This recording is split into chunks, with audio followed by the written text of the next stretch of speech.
Boa noite a todos, boa noite a todas. São 19h31. Vamos nos lembrar: se o pobre não tem, Deus não permanece. E aí, pessoal, tudo bem com vocês? Preparados? Preparadas para viver uma boa quaresma? E aí, pessoal, como é que vocês estão? Pouquinho antes, né? Oi, Luciana, boa noite, paz e bem.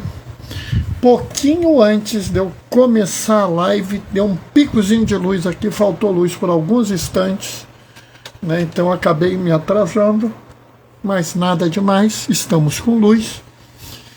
Pode acontecer da luz cair, né? Mas nós vamos tentar fazer a live assim mesmo.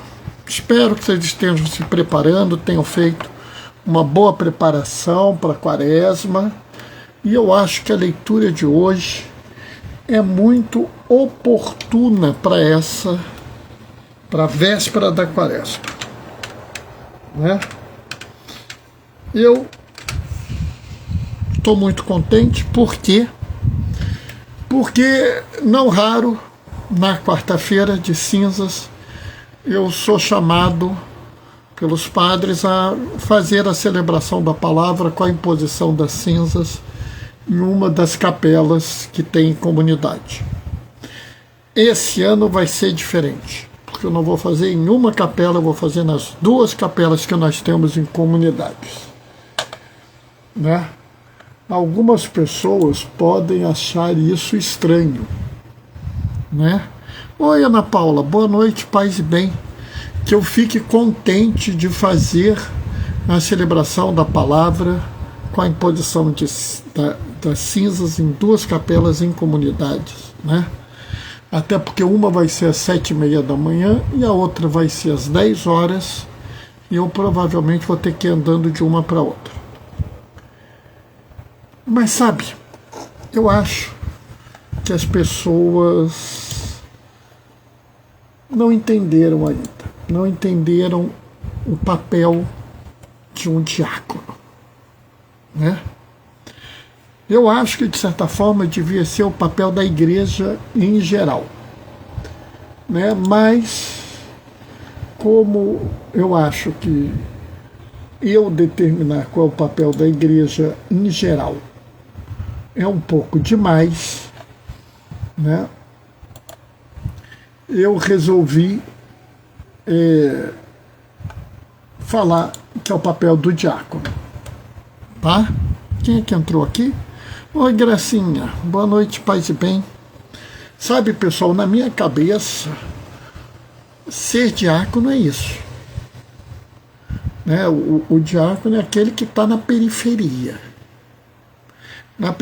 social, na periferia existencial, é aquele que é dedicado aos excluídos, aos fracos.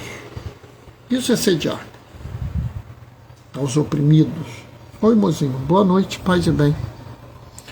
Tem um pessoal que acha que o lugar de diácono é lá no presbitério, bonitinho, ao lado do padre. Mas não é o lugar principal dele, tá? Parabéns, Bernardo, está dizendo a Luciana. Obrigado, Luciana, muito obrigado. Bom, está na hora, pessoal, nós vamos fazer a leitura de hoje, né? O Senhor esteja convosco, Ele está no meio de nós. Proclamação do Evangelho de Jesus Cristo, segundo Marcos. Naquele tempo, os discípulos tinham esquecido de levar pães. Tinham consigo na barca apenas um pão. Então Jesus os advertiu: prestai atenção e tomai cuidado com o fermento dos fariseus e com o fermento de Herodes. Os discípulos diziam entre si: é porque não temos pão. Mas Jesus percebeu e perguntou-lhes: por que discutis sobre a falta de pães? Ainda não entendeis e nem compreendeis? Vós tendes o coração endurecido. Tendo os olhos, vós não veis, e tendo ouvidos, não ouvis. Não vos lembrei quando reparti 5 pães para 5.000 homens? Quantos cestos vós recolheste cheios de pedaços? Eles responderam: 12. E quando reparti 7 pães para 4.000 pessoas, quantos cestos vocês recolheram cheios de pedaços? Eles responderam: 7. Jesus disse: e vós ainda não compreendeis? Palavra da salvação. Enquanto eu estava aqui fazendo a proclamação do Evangelho, fazendo a leitura do Evangelho, que acabei de ver aqui que entrou, né, o meu querido amigo, o diácono Júlio Paladino. Boa noite, Júlio, paz e bem. Júlio, se você quiser, a gente pode dividir a tela e fazer essa reflexão junto. Aliás, qualquer pessoa que algum dia queira dividir a tela e fazer a reflexão junto comigo, eu estou à disposição. Tá? A live é livre para todos e todas. Bem, essa passagem é uma passagem muito profunda. E ela é a continuação do que nós vimos ontem. Ontem, os fariseus pedem um sinal para Jesus. Jesus diz para essa gente não vai ter sinal nenhum. Né? E entra numa barca. Olha, Ana Paula gostou, me mandou um girassol. O girassol sempre me deixa feliz. Jesus entra nessa barca. E quando Jesus parte nessa barca, os discípulos ficam perturbados. Nós esquecemos de levar o pão. Só tem um pão. Ai, meu Deus do céu, o pão. O pão para cá, o pão para lá, só tem um pão. E aí Jesus vira e fala assim: prestai atenção e tomai cuidado com o fermento dos fariseus e o fermento de Herodes. E assim, e aqui, assim, sabe, tem horas que o Evangelho, ele é tão sincero, tem hora que a palavra de Deus é tão sincera, mas tão sincera, que ela nos prova que aquilo é verdade. Eu vou explicar por quê. Vamos supor que você quisesse criar uma obra de ficção. Eu quero criar, sei lá, Jornada nas Estrelas, Guerra nas Estrelas, Star Wars, sei lá, né, alguma história, né? Os seguidores do Mestre seriam exemplos, né? Se você quer convencer as pessoas que Deus se encarnou e ele escolheu um grupo de discípulos, e aqui os discípulos que estão na barca com ele são os apóstolos, você certamente colocaria homens e mulheres espetaculares, pessoas de uma fé fantástica. E o Evangelho põe um pessoal que não tem fé fantástica, que não é um pessoal espetacular. Os discípulos são gente como a gente. Eles não entenderam. Sabe, eu gosto tanto quando eu vejo um negócio desse. Porque existe um grupo de pessoas que se colocam para nós como se fossem a azeitona da empada, o último biscoito do pacote. Como se eles vivessem uma fé perfeita, isento de erro, isento de correção, isento de qualquer coisa. Eles são absolutos na fé.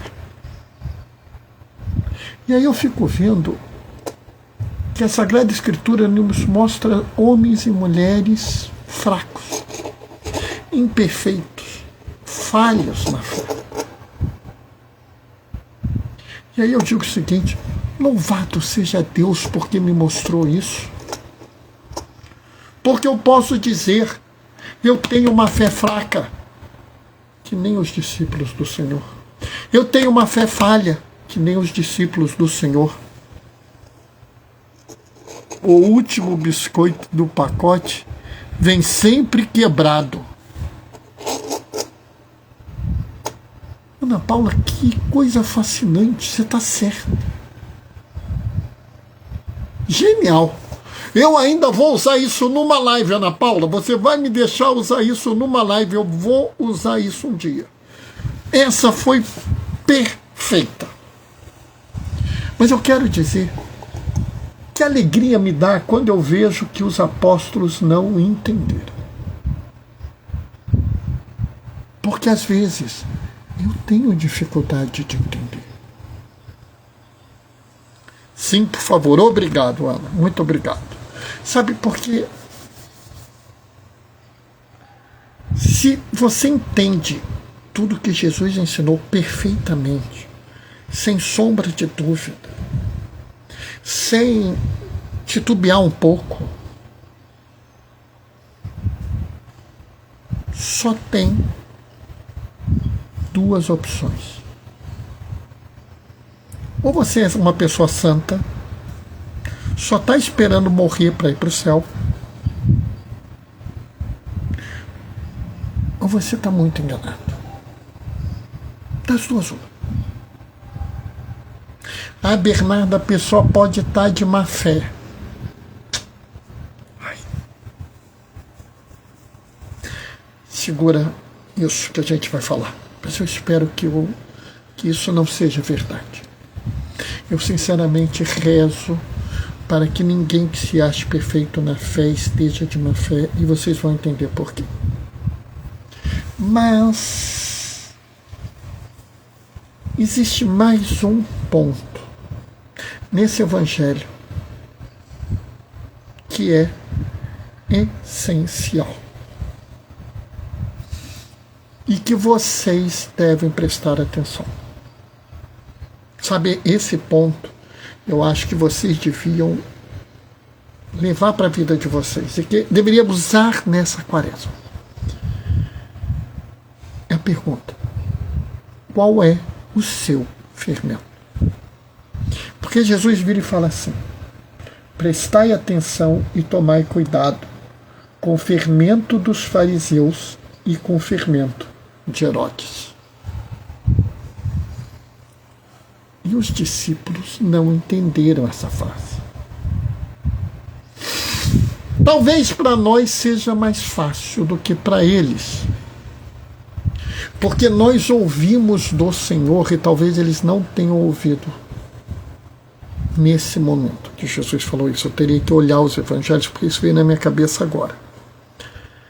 Jesus fala assim: com o que mais eu vou comparar o reino dos céus? Ele compara com fermento.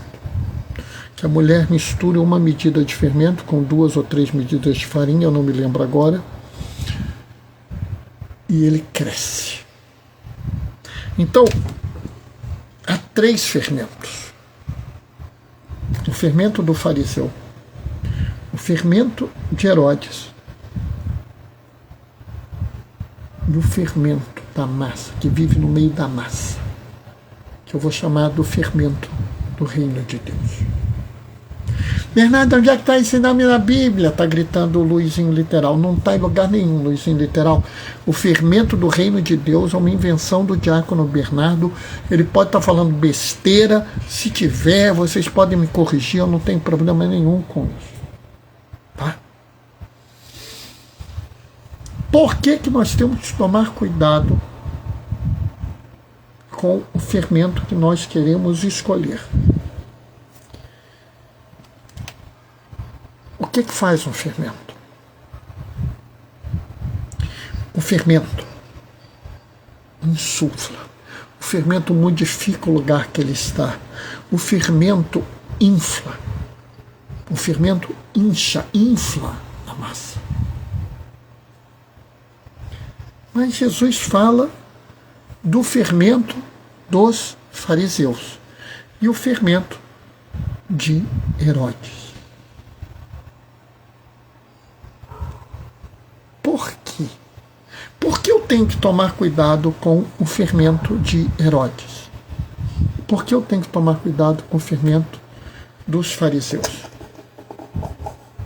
Porque esses fermentos são perigosos. E eu vou explicar por quê. O que caracteriza o fariseu? Lembre-se que na época de Jesus não existia separação entre o Estado e a religião. Israel era um Estado teocrático. Portanto, não havia diferença entre um e outro. Assim sendo, todo partido político era um partido religioso, todo partido religioso era um partido político. Havia, essencialmente, 3 partidos oficiais e um partido extraoficial. Então vamos enumerar aqui. Os fariseus, os saduceus, os herodianos e o partido extraoficial, que eram os zelotas. E os zelotas eram extraoficial porque era um partido que vivia na clandestinidade. Eles entendiam, dentro da visão deles, que os romanos estavam invadindo a Terra Santa precisava ser purificada, se necessário, com o uso da violência, com o uso da morte, com o derramamento de sangue. Não só dos romanos, mas de toda e qualquer pessoa que com eles cooperasse. Os romanos os chamavam de terroristas, muitos judeus os chamavam de resistência. Os saduceus eram, vamos dizer, o povo mais rico, mais abastado, e exercia sua posição religiosa e sua posição política através do dinheiro. Os herodianos seguiam Herodes, que era o administrador de Israel, colocado ali pelo Império Romano, sustentado pelo Império Romano. Sim, ele vinha de uma linhagem nobre de judeus, mas ele estava ligado aos romanos. Ele exercia um poder administrativo, um poder político. A influência dele era a influência administrativa. A política dele era uma política de poder. Ele oprimia através da força. E ele não tinha problema nenhum em usar a força. Os saduceus oprimiam através do uso do dinheiro. E os fariseus? Os fariseus certamente eram o grupo mais religioso de todos. Eram os grandes teólogos, os grandes estudiosos da Sagrada Escritura, mas eles tinham uma falha: o grande rigor religioso. E esse rigor religioso era tão grande que ele distorcia a própria essência da religião. É por isso que nós ouvimos que Jesus fala: eu não vim reformar a lei, mas vim levá-la à plenitude. E quando leva a lei à plenitude, ele protege a vida, a dignidade humana, a verdade, né? E a boa convivência, discutindo o abandono das pessoas frágeis. Qual é o fermento de Herodes? É quando você entende que a sociedade deve ser dominada pela sua ideia. E aqui eu estou falando de um domínio de poder, vamos dizer, mundano, poder da terra, poder administrativo. Eu mando, você obedece, porque eu tenho o poder. Eu sou Herodes, eu sou o administrador e você tem que aceitar. E eu começo a reproduzir isso na minha casa. Eu sou o pai desta família, obedeça-me. No meu trabalho. Você vai fazer isso porque eu sou o chefe, eu estou mandando. Ah, Bernardo, eu estou precisando transferir uma pessoa para o seu serviço. Você autoriza? Eu vou pensar se eu vou aceitar esta pessoa na minha sala. Não sei se ela vai servir para mim, não. Você interfere no meio, exercendo um poder administrativo. Você usa do seu poder, do seu cargo, para oprimir as pessoas e submetê-las à sua visão. Isso acontece não só no mundo, mas na igreja.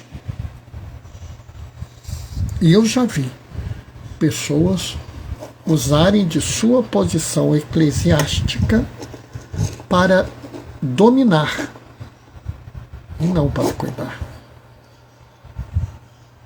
E eu que quero falar que, como eu não sou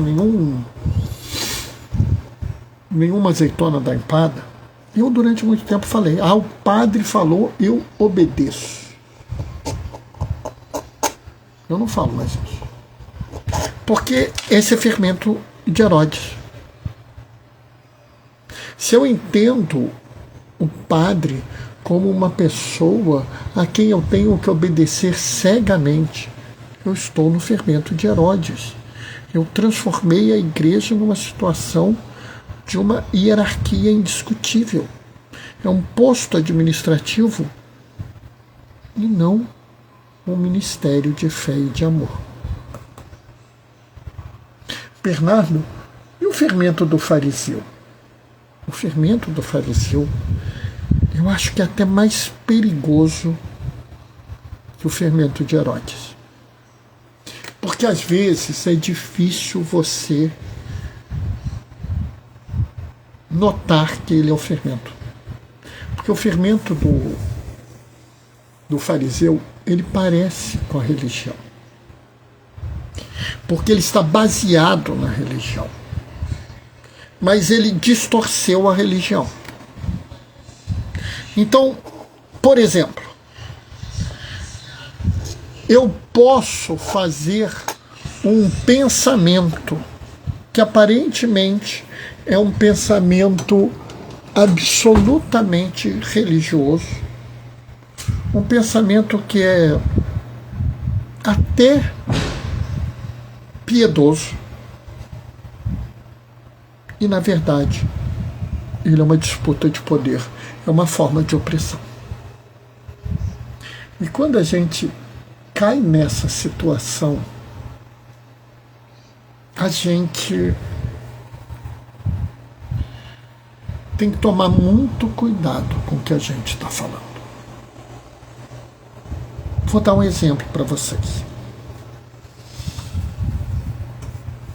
Algumas pessoas ontem e hoje me perguntaram sobre a família tradicional. A igreja não defende a família tradicional? Eu parei, olhei e falei assim, pessoal, eu procurei na doutrina social da igreja, eu procurei nas cartas, nas encíclicas, na exortação, eu procurei no catecismo e eu não achei essa categoria família tradicional. Eu achei a categoria família, que segundo a doutrina social da igreja é o núcleo fundamental da sociedade. Eu achei no catecismo que a família é orientada para o matrimônio com abertura para os filhos.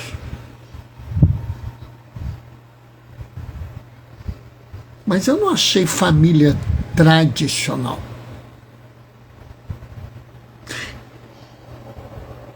E aí eu faço uma reflexão. Família tradicional é fermento de fariseu. Porque, observe bem, a igreja é a favor da família. Sim, é. Ponto. A família tradicional, que é a família de Nazaré, a família santa, não sei o quê. Aí você disfarçou a religião para um projeto de sociedade que você quer.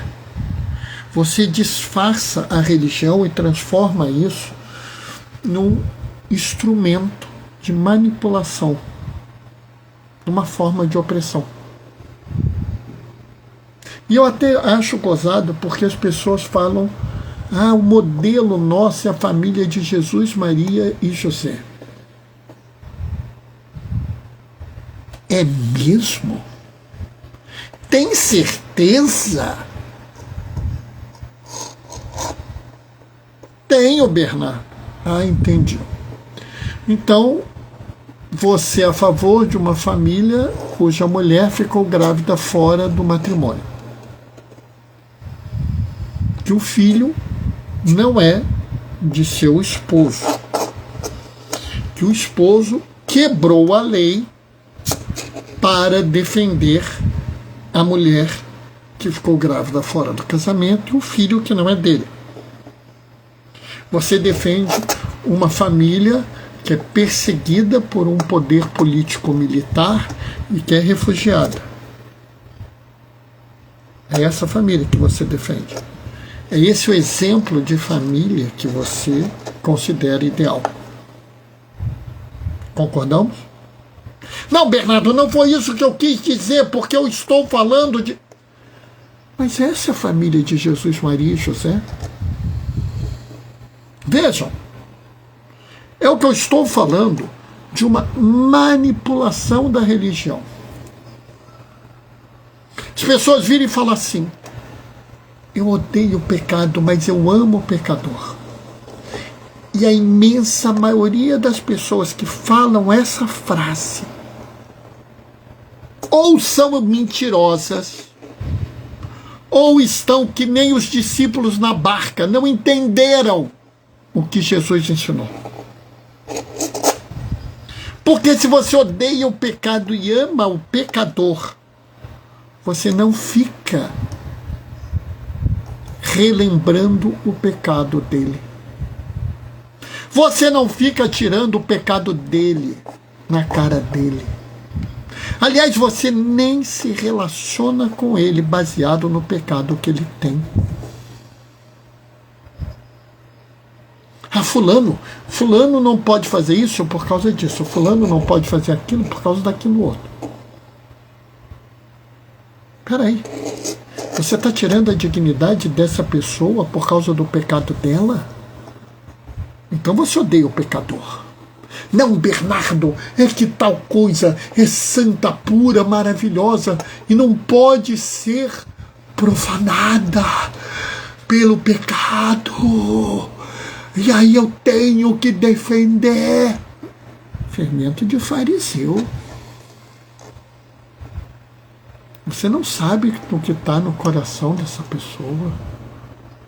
O pecado é terrível, mas essa pessoa não é o pecado, essa pessoa cometeu um pecado. Ela pode ter, inclusive, se arrependido do pecado, ou ela pode não ter cometido o pecado que você acha que ela cometeu. Mas mesmo que ela seja uma pecadora, você não a odeia, você a ama, e, portanto, você não deveria excluí-la, mas incluí-la, acolhê-la e protegê-la. Ou então você está no fermento do fariseu. E sabe, sendo muito claro, nós vivemos no fermento de Herodes ou no fermento de fariseu porque o nosso coração está duro, ele está endurecido. Nós temos um coração de pedra. Um coração que odeia, não um coração que ama. Um coração que oprime, não um coração que liberta.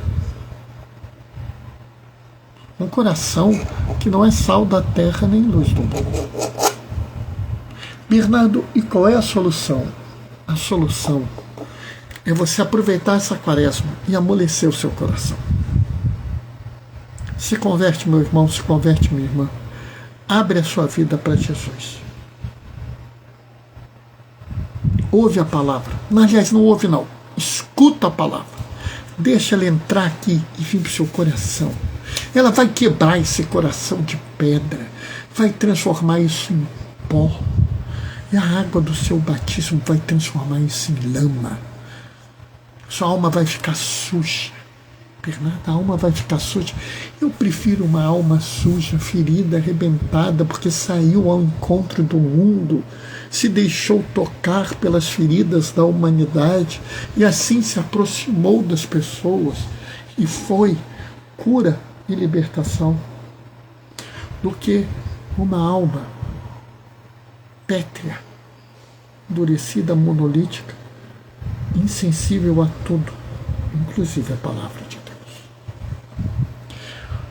Se abra ao fermento do reino, que ele modifique toda a tua vida e toda a tua essência. Entre nessa quaresma com esse propósito e saia com a alma renovada. Amém? Bom, essa foi a reflexão de hoje. Amanhã, de manhã, eu devo fazer 2 celebrações da palavra, uma às 7h30, outra às 10 horas, com a imposição das cinzas. Depois eu tenho que ver se eu vou ter que trabalhar ou não, ainda nisso não está certo para mim. Depois eu tenho que ver o que eu vou fazer. Não sei o que eu vou fazer, como é que eu vou fazer, que hora eu vou fazer a live, mas vai ter live amanhã, tá? Eu queria até poder fazer uma imposição de live de cinza pela internet, mas acho que fica muito inadequado, tá?